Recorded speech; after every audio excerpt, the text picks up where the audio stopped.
France are the 2025 Six Nations champions, winning 35-16 at the Stade de France against Scotland. We'll go through the game around about the 4-minute mark, as always. So if you want to fast forward, if you're watching this on replay, to that point, we'll start from there.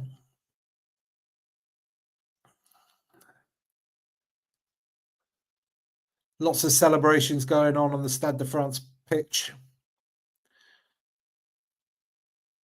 Gregory Aldry, Untermack, who was the one who kicked it off at the end. It's an interesting game. I'd like to see the stats in terms of territory and possession, because it felt like Scotland had a lot of both of those, and they looked quite dangerous, but they just couldn't get the points. France's sort of scramble defence often being the difference there, I think. Oh, you can see some crutches flapping around there. Must be Mr. Dupont. Yeah, so let's have your comments in as well, guys. Any questions, tournament reflections on this game?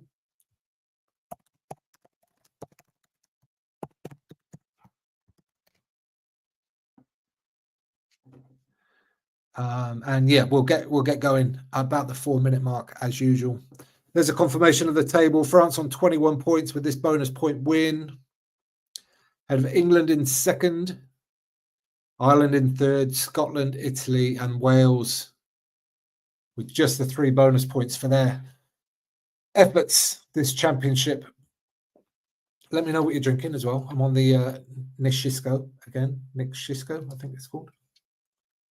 It's my favourite one.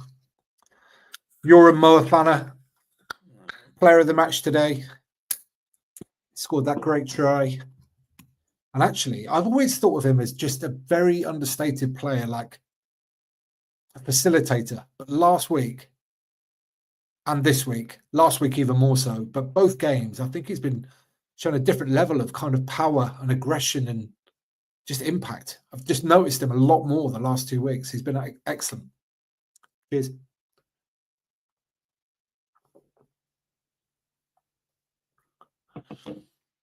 I mean, it's hard to argue as well, isn't it? France absolutely deserved winners of this title. Incredible number of points they've got. Thomas Ramos becoming the all-time French top point scorer this evening as well. Louis Bielberry getting the tournament record for tries in a tournament. There were some other records as well, but I don't think they got enough to get them. I think most points in a tournament is still England from 2001, I want to say. And there was most tries as well, and I don't think they got enough to get that. Correct me if I'm wrong. I'm not sure. It was very close, but I don't think they got enough. What do we think of that Scottish kit? I think I quite like it. I think it's quite good.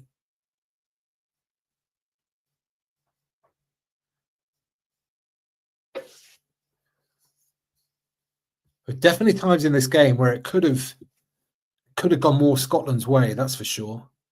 Just a few moments here and there, and France were trying to shoot themselves in the foot a few times as well with yellow cards and bits of ill discipline.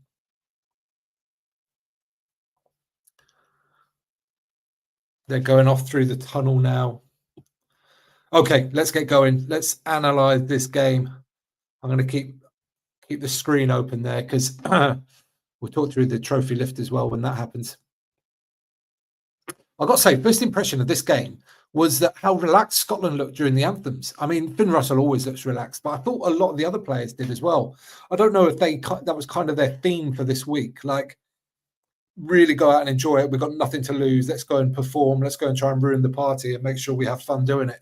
But they all seemed quite relaxed at the start. And then the game got going and they had to face the French maul, which was a nuisance all day long tonight. Like, they're so big, so powerful, and it caused Scotland a lot of problems. Scotland stood up to it pretty well a lot of the time. But man, that French 8 took a lot to get stopped to stop.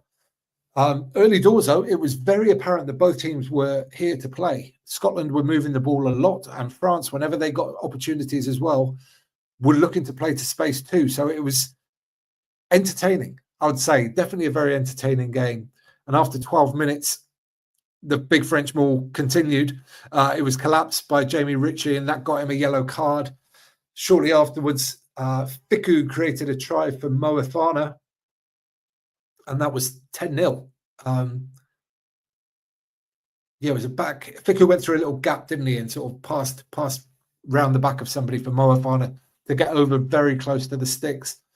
And although Scotland had played a lot and looked quite dangerous at times, it did feel like France held the keys when it came to scoring. It looked like whenever they got into Scottish territory, there was a good chance they were going to score. Ben White shortly later tapped a kickable penalty, which led to an almost immediate turnover by Gregory Aldry. And then there was a melee that finished after that. Ramos pushed over White, who kind of tripped over Malvaca. Malvaca took exception to that and kind of jumped on White, clashing heads at the same time, which led to the penalty being overturned, a yellow card to Malvaca on review. And there's a lot of people, both in the commentators and all over Twitter, thinking that Malvaca should have either A, been a straight red card for violent conduct, or it should have been upgraded by the reviewer. My view is slightly different. He jumped on him. He definitely sort of went into him, but I don't think it was a deliberate clash of heads. I think he's jumped on him. The heads have made contact, but it was very minimal contact, in my opinion. For me, that felt. I felt like a yellow card was correct for that. I mean, I haven't seen many replays, and maybe if we see it again and slow-mo and all that kind of stuff, it might look different. But my impression with that was, yes, he shouldn't have done it, but a yellow card seemed fair for me. The French were kicking well. They put a big bomb up, which Russell dropped. Luku kicked through and almost scored, very close to scoring. He actually kind of just went over the ball somehow. But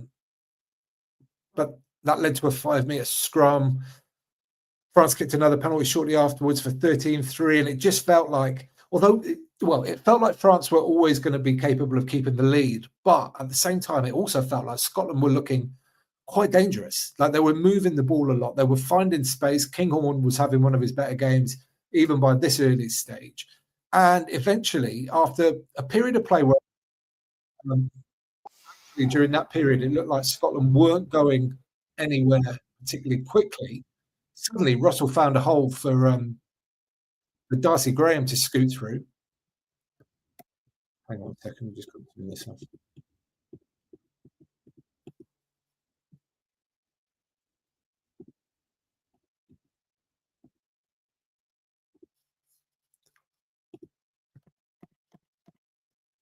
For Darcy Graham, sorry about that. For Darcy Graham to scoot through for a try off an inside ball, and it was suddenly 13-10, and it felt like with France having that stupid yellow card when they had the penalty themselves, and then Scotland making use of the ball that they had, because they had a lot of ball and actually been able to cut through and score. Suddenly there was a little bit of nervousness. It seemed that way anyway. And Scotland were playing really quickly, getting rapid rucks, doing really well actually in the physical battle, in loose play, certainly.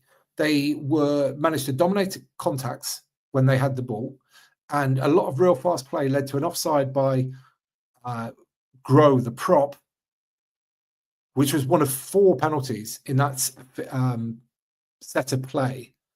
That was kicked, and it was suddenly 13-all. France got the ball back, and they played a lot of phases, and I felt like they didn't look like all that incisive themselves at times when they were going through phase play. And as I said, Scotland were dealing pretty well physically with them as well a lot of the time. So it was a bit disappointing that Dave Cherry got pinged for not rolling away when they weren't really under any danger, and that got France back into a 16-13 lead. And it felt like that would be half time, but there was a little kicking battle, and Kinghorn just ran the ball back straight up the pitch. straight between Moefana and Fiku. Moefana just kind of stood there and watched him run past him. It was one of the most bizarre things I've ever seen in a game. He almost kind of scored himself, but Scotland recycled and Russell got the ball to Jordan, and it looked like an unbelievable try with Fiku missing a tackle on Jordan. So Moefana and Fiku, two big defensive errors. Excuse me, but the TMO came in, and we saw the TMO a fair bit in this game, and we didn't see it. They couldn't get a replay up on the screen, but apparently Kinghorn was in touch back on that original play. So gutted for Scotland and for the tournament and for me as an England fan, because that would have put Scotland into the lead at the break. And then who knows what, right? Then you get into real sort of nervous territory, to be honest. But the reverse is true as well. So that got disallowed. And of course, then France are in the lead and they feel good about it. The whole first half, that French maul had looked very dangerous, but just a few bits of discipline had let them down. And it just looked like France couldn't really handle the pace with which Scotland were playing or being able to play. They couldn't slow the ball down at the ruck all that much. And if they could keep doing it, if it looked like Scotland had an opportunity in this game. At the start of the second half, that continued. Scotland were playing all the rugby and playing quickly, but just not quite breaking the French down, never quite looking like they were going to get through and score. And when Russell tried to switch the ball to Darcy Graham, Graham dropped it. It was a bit of a low pass, but he dropped it. Ontomac scooped it up one-handed, found Louis Bielbiere on his shoulder. He skated the rest of the way in for 23-13. That record try for Louis Bielbiere. And that felt like a big moment. But Scotland was still causing France problems at this stage. They went through a little phase of kicking the ball away and attacking positions a few times. Maybe they were worried about getting turned over and they just wanted to keep territorial possession. But eventually they got another penalty for 23-16. So back within a score, which is encouraging for everybody. Jamie Ritchie was continuing his ridiculous form at the breakdown, winning a turnover penalty. But Finn Russell missed the kick to touch. Like when you get into these, the final half an hour, final 20 minutes, these things really, really matter. This is where the game is won and lost. And Russell missed touch. Louis Bielbiere did an up and under, regathered his own kick. They spread it right to Penno. He chipped through. Van der Merwe somehow scooped it up in his in-goal area and set off, got away from Penno. And for a moment, I think the whole stadium was possibly like, oh my God, what could happen here? But France managed to get some organisation in their defence around the 22 and nothing came of it. But it was a real moment because the game was wide open there from the missed kick to touch, the up and under, turnover, all of that stuff. But France, fair play to them. They got some organisation and snuffed that out because it was, wouldn't have been beyond the realms of possibility for Van der Merwe and Kinghorn to go the length from the situation like that. It was an interesting penalty. Dave Cherry dived on the floor to try and regather the ball, but missed it. One of the French players picked it up, and Cherry, while still on the floor, tackled him. Correct penalty. You're not allowed to do that. If you're on the floor, you're out of the game. You have to get back up to make that tackle. The France maul came again. That was kicked to the corner. They were driving and driving and driving. There was another interesting penalty shortly after that as well, when Scotland got penalised for dragging a French player into touch, having already been tackled. Thomas Ramos scored after a driving maul and Penno pass. Yeah, that's right. That was it. They were all sort of stacked behind the maul. A load of backs had gone into the maul, and then they just fanned out and went. Penno got the ball out the back and just threw it over the top for Ramos to score. Quality try, and that really felt like the moment, to be honest. 57 minutes. Just watching on the screen now, the French lifting the trophy. Antoine Dupont's up there. Of course he is, team captain. He's the main man. Well done, France. Deserved winners. How good does the Stade de France look on night games? It is incredible, isn't it? The lights.